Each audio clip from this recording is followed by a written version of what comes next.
and open up the slides here.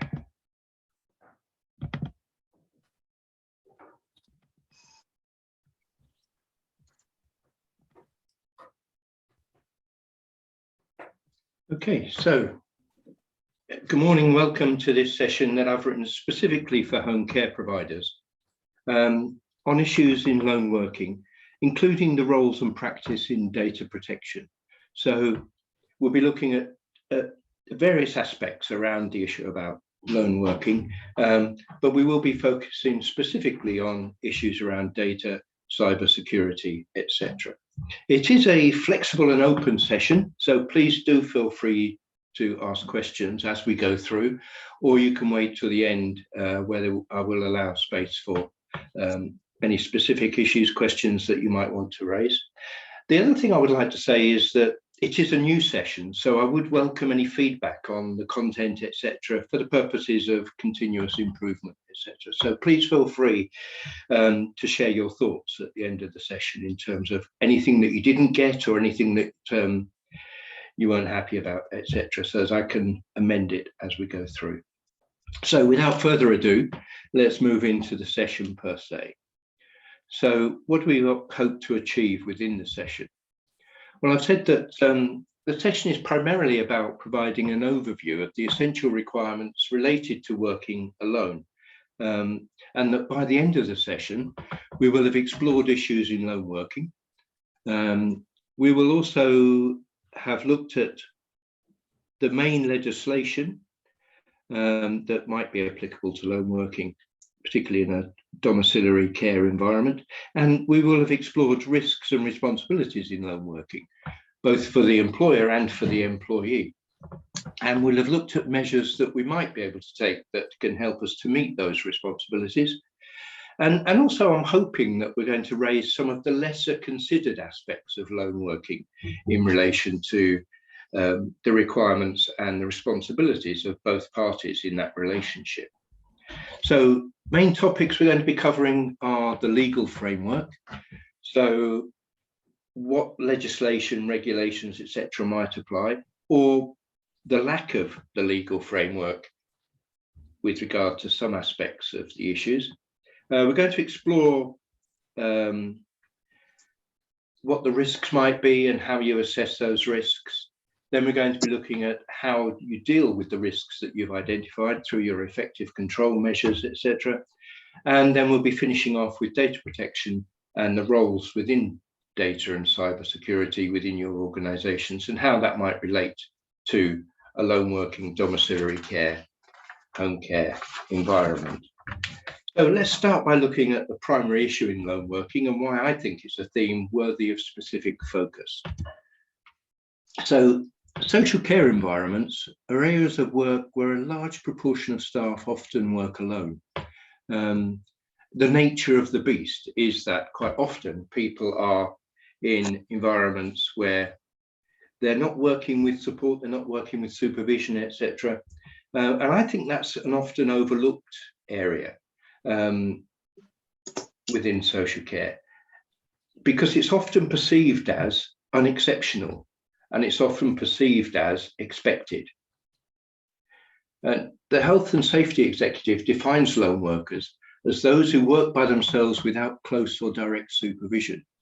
So that means that care workers who work unaccompanied, particularly for large periods of time, are classed as lone workers. And in the social care field, this can include, but not exclusively, staff who work by themselves in a variety of different situations. And one of the challenges about lone working in a social care environment is that the circumstances vary enormously. So having one consistent approach and one consistent set of rules for lone working in this situation is very difficult because of the nature of who it is we're working with and because of the nature of what we do and how we do it. However, there are several things that are fairly common within a lone working home care environment, that people often work outside normal working hours. So they're working with people who use the services in the evening, at night, during weekends and bank holidays, etc., when all of the usual support and backup services may not be as accessible as they would be for a normal worker in a normal environment. And in domiciliary care, people are often supporting people in their own homes, which means that the control of the environment is that much more difficult, that you are dealing with their environment in their situation and the way in which they live. And therefore, as an employer, trying to control the environment that your staff are working within becomes virtually impossible. Often domiciliary care providers are working with people who require you to handle their cash or collecting and delivering prescriptions. And often, particularly in some parts of the country, traveling in quiet rural areas or even high-risk urban areas. So a lot of factors are outside the control of the employer or the employee.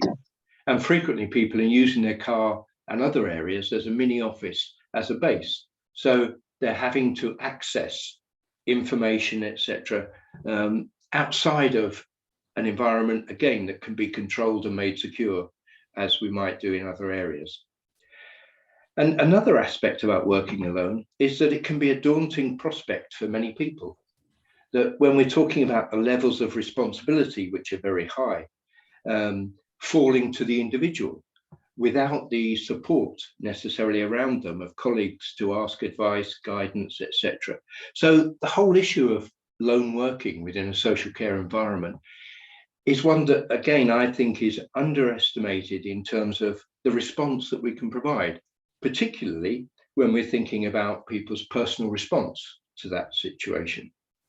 And I think another aspect about lone working is that we must acknowledge that there are inherent risks in the act of lone working, and that these need to be identified and managed where possible, despite all of the difficulties that I've been referring to. So where does the responsibility for identifying those risks and managing those risks lie? Does it lie with the employer? Does it lie with the employee? Whose responsibility is it to do this, to identify the risk factors, to identify the mitigating factors, and to ensure that we have safe working practices, both for staff and for those that we are delivering services to? Where does the buck stop, in essence? So I would suggest that it is, in essence, a dual responsibility. But which side of the seesaw carries the most weight? Is it the employer or the employee?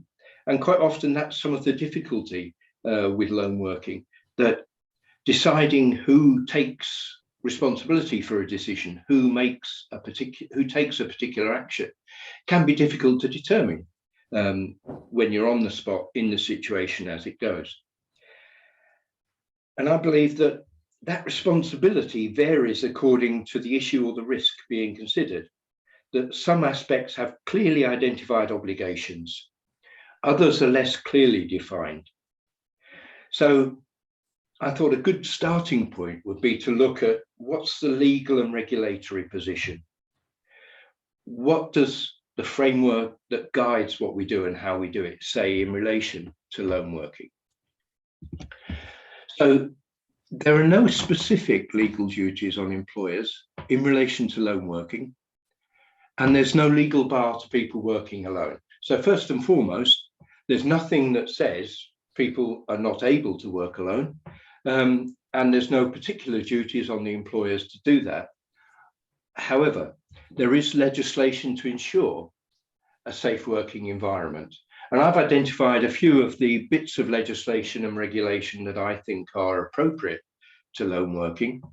And so we'll start with the Health and Safety at Work Act 1974, which is the overarching piece of legislation around keeping people safe at work. And alongside of that, because the Health and Safety at Work Act 1974 is very much an umbrella piece of legislation, and it doesn't actually say that much, but it's more clearly defined in the Management and Safety at Work regulations of 99, which puts some of the meat on the bone in terms of what we should do and how we should do it, etc., in relation to our responsibilities. But the Health and Safety at Work Act clearly states that both parties have that obligation we're talking about in terms of the seesaw, that the employer has responsibility to do certain things, but the employee also has certain responsibilities in relation to that. And it's that balancing of those two things that make the difference. And much of that is around relationships, training, understanding, and knowledge of both parties in terms of what a safe working environment is. Other bits and pieces that I thought are relevant, obviously we've got the health and safety first aid regulations, we've got the provision and use of work equipment regulations, lifting operations and lifting equipment regulations, etc., control of substances hazardous to health, or the COSH requirements, and we've got the reporting of injuries, diseases, RIDDOR, and for an employer, we've got the Corporate Manslaughter and Homicide Act, which has a bearing in relation to safe working practice and environments, etc. And I've put down at the bottom there something that I think is important, which is data protection and GDPR. And you'll notice that after the data protection GDPR, I put client rights. And on the far right side of the slide there, I've put that the bracket encompasses most of those other regulations, which are about worker rights as well as employer responsibilities. So much of the legislation that might relate to lone working is about making sure that the working practice, working environment is as safe as it can be from an employer's responsibility. Whereas I believe the data protection and GDPR is much more focused on the rights of the individual that we are supporting within the work that we do. And very few of the legislative requirements that we have as employers within a domiciliary care environment have a primary focus on the rights and well-being of the service user. Clearly, we've got the Mental Capacity Act, we've got safeguarding, etc. But one of the ones that often gets overlooked is the data protection GDPR aspects of the rights. So let's have a more detailed look at some of the employer responsibilities around lone working. And I've attempted to highlight some of those various responsibilities within the legislation, starting with the employers. So clearly, a number of the health and safety legislation requirements on employers will have particular relevance to lone working. And the aim is to ensure that the lone worker is not at any more risk than any other employees who work together. So as a starting point in terms of the balancing of the scales and ensuring you're fulfilling your responsibilities, a benchmark in terms of whether you've done all you can do or not is this aspect of ensuring that the lone worker is not at any more risk than they would be if they were working in a normal work environment with other people. And the duties that are placed by the responsibility means that you must carry out a risk assessment, and that this responsibility cannot be transferred to the lone worker. So in terms of the seesaw and where the responsibility lies, the onus is on the employer to ensure that an appropriate risk assessment has been carried out to ensure that that overall objective of not being at any more risk than others has been met. And having carried out the risk assessment, the next action is to put systems in place to ensure staff who work alone are safe. So we've got to do some thinking around what are the risks and what can we do in order to minimize those risks. And all of that must be recorded. And that includes both the assessment and the safety measures that have been identified to alleviate that risk. And that must be done regularly, that we must continuously look at the systems to ensure they are still valid, etc. So we can't carry out an initial assessment and assume that everything has remained the same, that has to be regularly reviewed to ensure that it still works and it's still appropriate. And the employer must ensure that if a risk cannot be made safe, then two workers carry out the task. So frequently in a domiciliary care environment, we will be talking about partnering in terms of achieving the objective. And I've highlighted particularly the aspect around staff training, because I think it's really important that if we are to fulfill our duties and responsibilities to the employee, part of that is ensuring that they fully understand and are aware of what they are supposed to be doing, how they are supposed to be doing it, and what the responsibilities are that they carry, as well as the employer. And then moving on, we can see that it says here that the employer's responsibility is to know where lone workers are during the day. And clearly that can be a challenge when you've got mobile staff working over a wide area. Knowing where they are and what they're doing can be difficult in many situations. And then we've got ensuring that lone workers are supervised regularly, even if it is carried out differently from workers who work together. So it's about, and I know that this is a real challenge in a home care, domiciliary care environment, is providing appropriate supervision in a way that achieves the objectives of supervision. And by supervised, there are two aspects to that. There's the day-to-day supervision, which is challenging because we're talking about lone workers. So how do you supervise the activity of a lone worker on a regular basis? And then we've got the formal supervision requirements, which are about the supportive relationship and environment, that the duties that you have in relation to ensuring that you are providing that for your staff. And then lastly, and obviously, ensuring that the company is insured to cover lone working. And again, that's an aspect that I've just encountered in the past where people hadn't realized that that was a duty and a responsibility to ensure that the insurance company is aware of how you're operating and what you're doing. So moving on to looking at the employees, what are their responsibilities? So they have a responsibility to take reasonable care of their own and other people's safety. So part of the aspect that I was referring to in relation to the anxiety and stress that some people experience when they're working alone is that it carries that responsibility that in that environment, they are responsible for the safety of themselves and others. So it follows then that they have to have an awareness of their surroundings and the possible threats to their personal safety when working alone, and indeed the safety of the people that they're supporting. They also have a responsibility to be involved in assessing that risk that we were talking about and identifying the safety measures. Quite often, an initial assessment will determine that that's a potential hazard, etc. But environments change, as I've already said.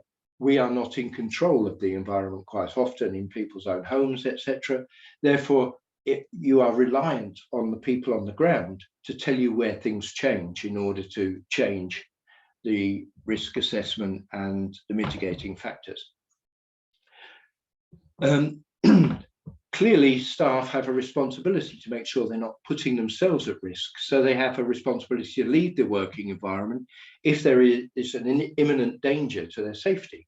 And clearly there's a dilemma there in terms of if you're working with potentially vulnerable people and you feel it's unsafe, do you leave them? Do you continue and put yourself at risk? That's part of that decision making in terms of the responsibilities of the individual worker. And again, need to undertake and follow training provided to ensure their safety. And the following the training is a really important aspect there. It's all well and good to provide training, but it's equally as important that that training makes a difference. If training doesn't make a difference, it's a waste of time and money. Therefore, it's about ensuring that people understand all of the aspects that they've been trained in, both as part of the induction and their ongoing training, to make sure that they fully understand their responsibilities and duties in that. And again, I know this is a challenge area for domiciliary care, ensuring that they take regular breaks to ensure that they're not working excessively long hours, etc. And the highlight message in this particular slide here is the one in red about staff following the organisation's policies and procedures. And one of the challenges for lone working is that the organisation might have very effective and very comprehensive policies and procedures. But if people are unsupervised out in the field, how do we know that they're following them? How do we know that they are doing what they should be doing in the way in which they should be doing it rather than taking shortcuts? And that's why one of the reasons that I was saying about training making a difference and helping people to understand why the policy and procedure states what it states, and ensuring that they don't find shortcuts and ways around the requirements, because the policies and procedures have been written in order to comply with the legislative requirements. They also clearly have a responsibility to use the equipment in accordance with the training given, not misuse it. Tell the employer when safety measures are not adequate, so that communication and feedback within the organisation is absolutely paramount, and supervision plays a role within that aspect. Also, one of the things that I think is really important is that the employee has the responsibility to tell the employer when they've encountered a near miss or have identified additional risks to their safety that were previously unidentified. Therefore, it's about having that relationship and that free flow of information to ensure that our risk assessments still match the environment, as I was saying just now. And clearly they have that duty to report to the employer any actual accidents or incidents that occur using the organisational procedure. So within these responsibilities, one of the things that becomes apparent is that one key area that's familiar to all of you is paramount in this situation, and will have specific variations according to your service and client base again. And so the aspects of this area will vary, but it's that of risk assessment. And the areas that will require this will be unique to your context, even though there will be some crossovers. The specific areas that you need to assess, that you need to mitigate against, will vary according to who it is you support and the nature of the service that you provide. And one aspect that I think is really important, though, again, it's about this seesaw of responsibilities, is that it's important to recognise that both the formal and informal process of risk assessment are going to be critical. That risk is often a changeable factor in our work and needs to be constantly re-evaluated according to the current reality. And that means that lone workers have to be aware of and the need to adapt and report accordingly, as we were just talking about. So this tells us that risk assessment is an ongoing process, not a one-off activity in many circumstances. So what are the common areas of risk assessment in a lone working environment?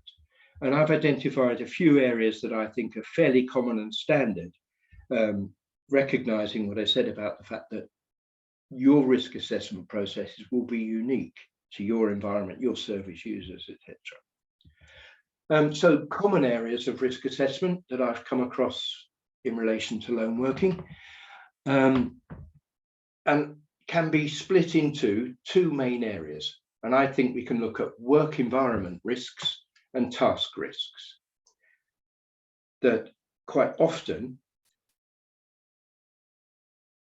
the areas that the challenge that we face in risk assessment is knowing what to consider, what to think about.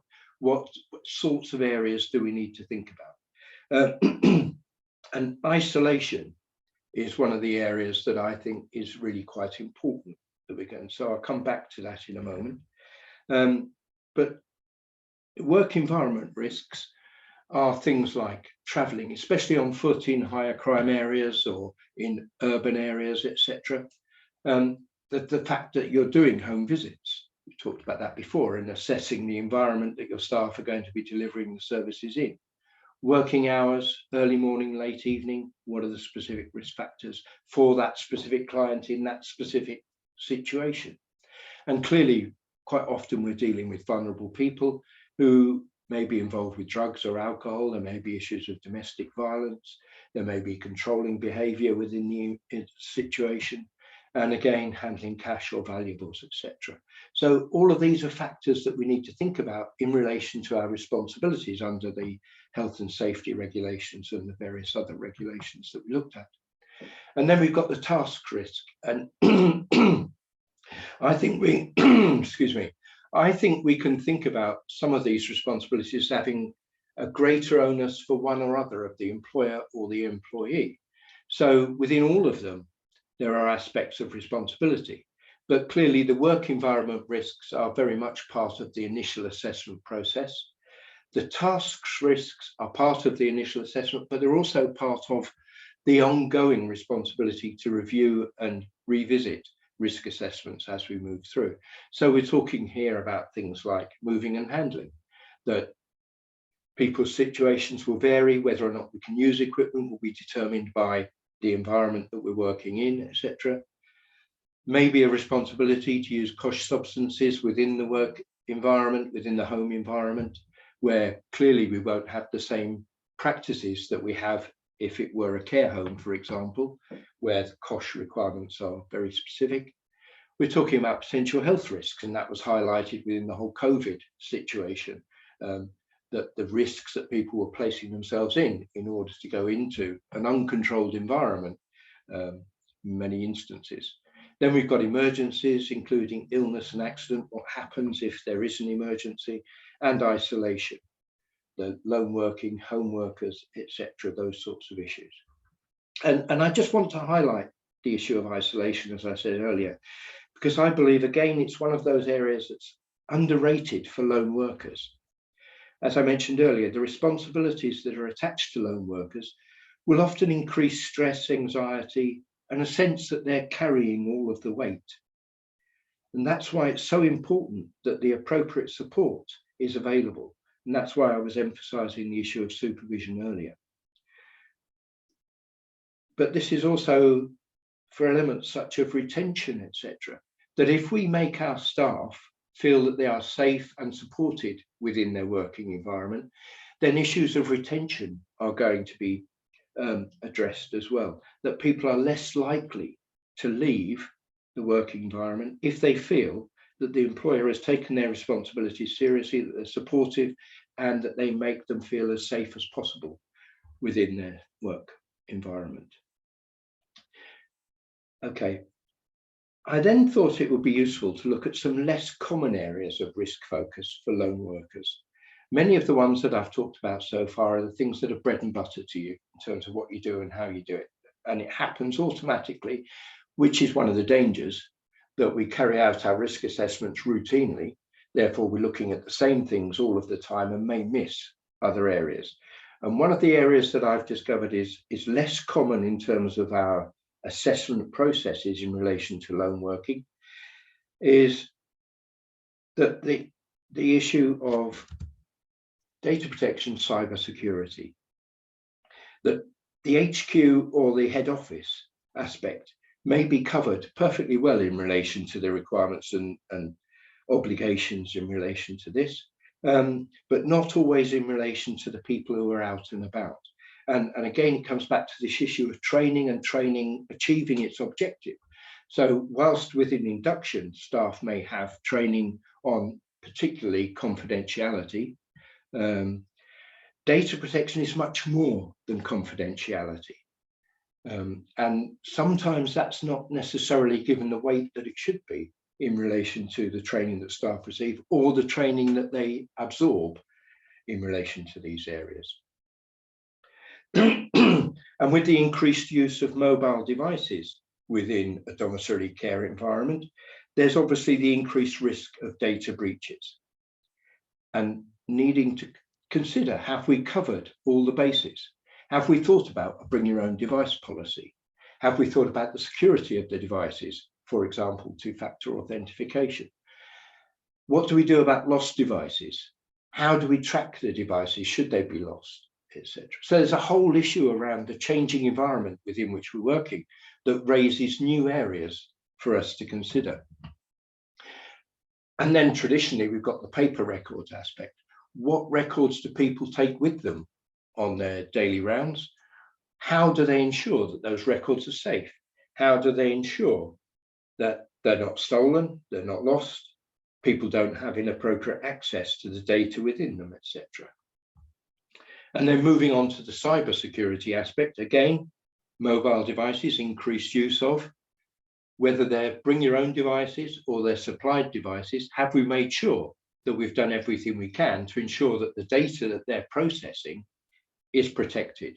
So we need to be thinking about things like password practice, mobile device updates, social engineering. Are people aware? Have they been trained in issues around social engineering, such as phishing, etc., and not responding? Do they know not to use public Wi-Fi to access the systems that they might be using? because of the poor security aspects around public Wi-Fi. So there's a whole range of issues that need to be included in our risk assessment processes that relate to the world in which we now live, and the way in which people are accessing the world. So whilst the areas of risk assessment and the issues that we need to address may vary from work environment to work environment, from organization to organization, etc., the process of risk assessment remains the same. So whatever the risk area for our context, the process is the same. We need to identify the hazards, identify who's at risk, what is at risk, determine whether we can eliminate that risk, and quite often the answer is no. And therefore, if not, what can we do to reduce the likelihood of that occurring? So risk assessment is something, as I've said, that we're fairly familiar with, fairly common with. What's critical is that we've identified all of the potential hazards in relation to the particular environment and situation that we're working in. And that can be difficult in terms of identifying all of the potential hazards that exist. So being aware of the multitude of potential hazards is where I think it can be useful to start breaking the task into chunks, as we often say in training circles, how do you eat an elephant? One bite at a time. So it's about breaking down the various elements in relation to the environment risks, the work risk, the task risks, etc., and then breaking it down further into various elements. So I think it's often quite helpful to use the PET analysis. So we identify the risks or the hazards in relation to people.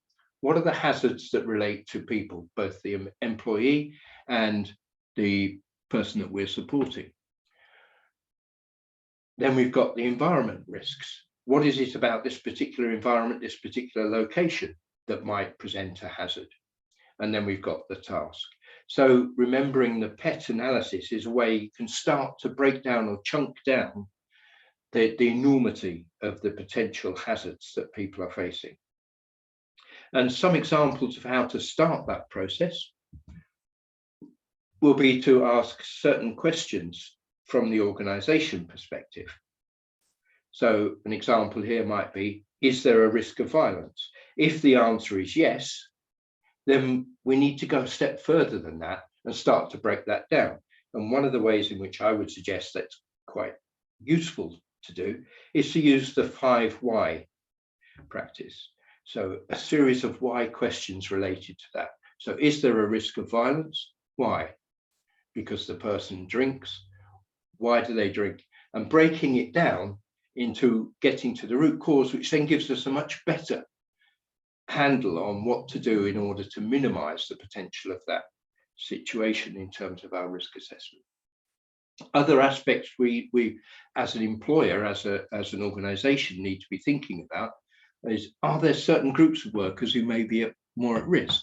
For example, young workers, inexperienced workers, people who don't have the experience to be able to work with that balancing responsibility in terms of where does the responsibility lie. We may have disabled workers, pregnant women, junior members of staff, etc. So thinking about, are any of the groups of our staff more vulnerable, more at risk than others? Are any of the lone workers medically, physically and psychologically fit to work alone? Dealing with that stress, dealing with that anxiety, are they appropriately equipped to be able to do that? Do they understand the risks and safety measures? Have they read the risk assessments? Have they read the care plans, etc.? And then thinking about the support that we provide to people. Who's going to supervise the lone worker and how's it going to be done? And then going back to that issue of open communication within the organization. How is that managed within? How do we make sure that people feel that they can feed back and receive information from us? Do we have systems in place if the lone worker becomes ill or has an accident? Is there any opportunity for using equipment and technology to reduce the risk to lone workers? And that's where some of the innovations in terms of digital solutions are becoming more and more to the fore. Does the person using the service or other in the household have an infection that could be spread? And again, I'll reference the COVID situation again, but we need to be thinking wider than that, and it should always be a question that we're asking. And then, are all staff aware of and applying the policy and procedure? For example, if we do have a bring your own device policy, how do we know that they're actually complying with that? How do we know that they're not using their own device for personal and confidential information, for example? How do we know that they follow the practices in terms of security? What checking processes do we have to ensure that that's taking place? So moving on then, we have some ideas as to measures we can consider to support the lone worker. And therefore, one of the things we can make sure that we're doing is having appropriate assessment processes and procedures, really effective initial assessment, ongoing assessment and review processes to make sure that we've considered all factors. Again, supervision. What are our supervision arrangements? Whether it's on-site, off-site, in the office, telephone, etc. We need to be clear that that's adequate in order to provide the support that's required for the person in the lone working situation. Have we got effective on-call systems? On a number of occasions, I've come across staff who have told me that they have an on-call system, but when they've tried to use the on-call, it's been on answer phone, etc. And so they felt very isolated, alone, and in difficult circumstances. Do we have emergency alert systems? So should someone get into difficulty, do we have a process that's clearly defined and everyone aware of that tells them how they can alert people to the fact that they are in a difficult situation? We can think about our scheduling. And again, thinking about what I said earlier in relation to taking breaks, long working hours, etc. Our scheduling processes are critical in facilitating and enabling that. Do we use tracking and tracing systems so that we know where people are for a positive outcome, not necessarily to ensure that people are doing what they should be doing, but to ensure that we know where they are, should they need support, etc. Have we considered when people make a first visit, for example, unknown people and locations? Have we taken all of the precautions that we could take in order to make sure they're safe and able to provide the service that we're providing? Moving and handling, bread and butter to most of you, I'm sure, but are we certain that people have had the appropriate training, have the appropriate equipment, and that people are following the guidance that they've been given? Do we have access to bank staff, for example, to ensure that we're not asking people to work extra time, overtime, etc., wherever possible? And then on the right-hand side, I've put a few other measures that may be appropriate in your circumstances. I've put at the top there PPE. Now, I'm not going to talk about that. You've all had enough experience over the last couple of years to know all about PPE far better than I do. But we've got a few other issues there to think about in terms of theft, first aid kits, providing them, making sure they're available, using chemicals safely. Do people travel on public transport? How do we ensure that they know how to keep themselves safe? Driving safety measures, parking safety measures, things like dark car parks, dark roads, etc. They're parking. What happens if they have an accident or a breakdown, etc. And then at the bottom here, I've got one area that I think is particularly important, again, just to re-emphasize the awareness of and compliance with the safety measures. So what safety measures has the organization set up? Is everyone aware of them, and do people comply with them? And that again has a bearing on the training and the quality of the training that we provide. And that includes data protection and cyber security. So to summarize all of that, some of the key areas to keep staff safe that we need to be thinking about are things like traceability. How do we know where people are? How do we know where And increasingly, people are using tracking systems to be able to achieve that objective. Are people aware of what emergency procedures have been set up? Do they know how to access them? And one of the things we need to think about here is connectivity. So if the emergency procedure states that they ring a particular number or send a particular code to a particular place, are we aware of the connectivity in the particular areas that people working? And does that raise the need to think about alternative measures and procedures? Accident incident reporting and recording, absolutely critical, as I've already stated. And then key areas to keep data safe, the less common risk areas that I was referring to. Are people, are staff aware and understand their duties and responsibilities in terms of data and cybersecurity? Do we have effective policy and procedure in this area? And do we monitor effectively to make sure that they are followed? So a very quick look at some of these in a bit more detail. Traceability. So we're thinking here about timekeeping, scheduling of visit shifts. So to identify the order that they should be carried out, how long each of the visits and activities should take, and how long the care worker should be spending traveling between these. If we've kept track of all that, that can assist the organisation to know where a care worker should be at a given time. Therefore, if a person phones to say a care worker hasn't arrived, or they don't arrive back to the office, etc., or at home, then the organisation will know early on whether there is a possible problem and can make a call to find out what's going on. Do we have communication systems, for example, whereby the care worker phones in at the start and the end of their visit, or at the start or end of the day, so that the organisation knows that the care worker is safe and is fulfilling its responsibility in relation to that? Do we have an automatic scheduling system whereby the care worker enters the start and finish time of their visit, and alerting the organisation when things don't go as planned? And again, ensuring that they're used where they exist. Have we got an emergency plan? So clearly staff are responsible for ensuring that any measures are followed in emergency situations. The system could ensure their safety. So if we have got an emergency plan, people need to know what it is, what sort of situation they should be using it, who they should contact, how to contact them, and whether you use things like code words in order to, if someone finds themselves in a difficult situation, may not be appropriate for them to actually verbalize what the situation is.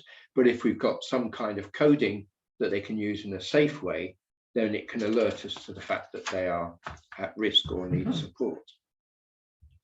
What about accidents, incidents, and near misses? Well, clearly, again, re-emphasizing the recording and reporting. Why do we need to do that? Two reasons. One, because it's a responsibility under the regulations and legislation. Secondly, because particularly around near misses, they can provide valuable intelligence for amending or changing the risk assessment or the action that we take. What do they need to tell us? They need to tell us the details of any injuries, details of the care worker, the assailant, etc., whether or not there was a data breach, date, time, and location of the incident, what happened following the incident, all of the things that we are familiar with in a work environment, but lone workers need to be aware that that's their responsibility as well. So moving on to look at the second section that I identified there, data and cyber security, I thought it would be useful to have a quick look at the importance of data protection in relation to all of this. As I said, I think it's an underrated area in relation to lone working. So data protection, GDPR. So GDPR is now GDPR UK, as it was incorporated into the Data Protection Act of 2018. What does it actually say? What are the duties and responsibilities? Well, the legislation primarily aims to protect people's personal data and privacy. So that's why I suggested earlier that it's about the rights of the individual. It's about the fair and proper use of information that's about people. And again, just to emphasize, it's not just confidentiality, that it's much broader than that. It regulates how organizations process or use people's data. If you have information about people, for whatever purpose other than household purpose, then the law actually applies to how we use that data and what we do with that data. And there clearly staff need to be aware of their responsibilities in relation to that. And it does include paper records. It's not just electronic records. Does it apply to care providers? Yes, it does, because if you collect personal information about individuals, you need to comply with both of those aspects, Protection Act 2018 and GDPR. And I've just made the point that it's not about electronic data and information. It is enforced, and it's enforced by the ICO, the Information Commissioner's Office. But what's really important is that it has a flexible approach based on key principles. And those key principles are about lawfulness, fairness, and transparency. So making sure that we tell people what information we hold about them, and that we only use that information for the purposes that we have told them that we will use it for. That we only keep enough information in order to be able to achieve that objective, and that the data is accurate and up to date, and that we only keep it as long as possible. So there are very specific guidance around what we can use personal data for. And that's really important that staff understand that. So what are we talking about in terms of personal data? We're talking about anything that could directly or indirectly identify the individual. So that could be contact information, employment details, training records. It could even be social media. It doesn't always need to include a name or a payroll number or an email address. All of these things could be sufficient to identify someone.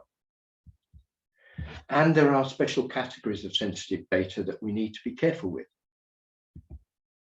And the special category data or sensitive personal data, if we look down the list there, we've got race, political opinions, religious beliefs, membership of trade union, genetic or biometric data, physical, mental health or conditions, sexual life, criminal convictions. All of those things are things that routinely as a social care provider we are dealing with. Therefore, clearly, most social care providers will be dealing with sensitive personal data that we need to be particularly careful of. So how can you ensure that you're doing all you can in relation to your duties and responsibilities around data and cybersecurity? Well, I would suggest that there's a fairly straightforward and easily accessible tool you can use, which is the DSPT. I'm not going to talk massively about DSPT because you've probably heard it all before, but the Data Protection and Security Toolkit is a way of self-assessing against the sorts of issues I'm talking about. It is free, there's support available, and increasingly it's government, CQC and NHS endorsed. And it clearly identifies what are the key areas that you should be thinking about in relation to all of this, whether your staff work alone or whether you work in an office environment or a care home environment, etc. And within the DSPT, it asks who carries out the various roles within the legislation and whether or not they fulfill their duties and responsibilities. So I thought it would be helpful just to run through these, and I won't cover them all of the information in the slides in detail, but I've included the information so when you get a copy of the slides, you can refer back to it should you need to. So primary roles and duties within data and cybersecurity. Well, first and foremost, everyone has a responsibility. Whether you're a data controller or a data processor, you have a responsibility to comply with the principles of the Data Protection Act. Then, so clearly that identifies the fact that there are data controllers, data processors. The other common terminology used is IG lead or information governance lead. So basically who carries the can. The data protection officer, do we need a data protection officer? Do we not need a data protection officer? The senior information risk officer is the person that has overall oversight in relation to the risk of data breaches and not fulfilling our responsibilities. And then the Caldecott Guardian. And I will touch a bit more on the Caldecott Guardian later than I will some of the other roles. But I will run through the slides here just very quickly. So UK GDPR applies to both controllers and processors. A controller is someone who determines the purposes and means of processing the personal data, and the processor is responsible for processing or using the personal data on behalf of a controller. So someone within the organization will be, or people within the organization will be controllers, and the people who actually use the data are the processors. So how do you determine whether you are a controller or a processor? To determine whether you're a controller or processor, you need to consider your role and responsibilities in relation to the use of the data that you hold. If you exercise overall control of the purpose and means of the personal data, then you are a controller. If you have no purpose of your own for processing the data and you only act on clients' instructions, you are probably a processor. So, for example, the people in the office are likely to be data controllers, and the people on the ground are likely to be processors. So they have equal responsibility to ensure that they understand and follow the principles of the Data Protection Act, GDPR. Information governance lead. In essence, the information governance lead is required by every organization, that someone needs to take responsibility for the policies, procedures, and practices within the organization in relation to data protection. Who the information governance lead again will vary depending on the size of the organization. And within the slides, there's a whole list of the duties and responsibilities that follow holding that title. Senior Information Risk Officer, I'll skip through to this slide here. And if you look down at the bottom in red, it says the Senior Information Risk Officer is responsible for managing information risks. In small organizations, this might be part of a combined role. So there's nothing wrong with having the information governance lead also being the Senior Information Risk Officer. If, however, you appoint an information governance lead who's not part of the senior management team, then there should also be a CIRO who has to report to the highest level of the organization. So it depends on your particular arrangements and the size of the organization. But in most social care environments, in my experience, the roles are fulfilled by the same person, who's usually the owner or the registered manager, etc. Data Protection Officer, I will just touch on quickly because I get a lot of questions about, do we need a data protection officer? And the answer is, if you're not a public authority, then you may not. And it's really dependent upon how much data you process, or how big the organization is, or how many clients you've got, etc. And it's not a simple yes or no answer. The GDPR states that you must have a DPO if the processing is carried out by a public authority or body, stated that the core activities of the controller or processor consist of processing operations of a large scale, or if you process large scale special category data. So it all depends on the amount of processing that you carry out, or the amount of use of personal data. So for most social care environments, I would suggest that you don't necessarily need a data protection officer, but you do need an information governance lead and or a CIRO. Caldicott Guardian. The reason I mentioned Caldicott Guardians is because an awful lot of people seem to be unaware of changes that are coming. That by 30th of June 2023, there is a requirement that all people who provide services to public authorities, i.e. local authorities, etc., have access to a Caldicott Guardian. And if you've appointed Caldicott Guardian, they have to be on the Caldicott Guardian register. So that's a change that's very imminent, but an awful lot of people seem to be unaware of the requirement around Caldicott Guardians. I'm not going to go into the role. If anyone particularly wants to look at it, it's on the slides there. And at that point, I'm going to stop and just open up the session to any questions, points of clarification. or criticism that you may have.